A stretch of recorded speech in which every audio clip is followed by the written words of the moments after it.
বড়শিতে ধরা পড়ার আগে যদি মাছকে বলা হতো ওপারে মানুষ আছে, আর তাদের কাছে আছে ধা বটি, ছাই, হলুদ, মরিচ, লবণ, কড়াই, গরম তেল আর আগুন।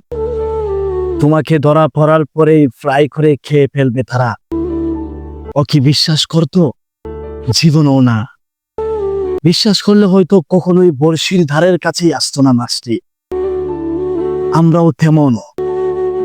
আমাদের বারবার সতর্ক করা হচ্ছে, মৃত্যুর পর আছে কবরের আযাব, হাসরের ময়দান, ফুলসিরাত, জান্নাত জাহান্নাম। কিন্তু বিশ্বাস করতে চাই না। বিশ্বাস করলে কি ঘুষ, সুদ, হারাম আয় নিয়ে চলতাম? অবৈধ প্রেম, পরক্রিয়া, শিরক, বিদআতে জড়িত থাকতাম? আমরাও একদিন মাছটির মতো সত্যের মুখোমুখি হব নিশ্চিতভাবে। সময় আছে এখনো। ফিরে আসুন আলোর পথে।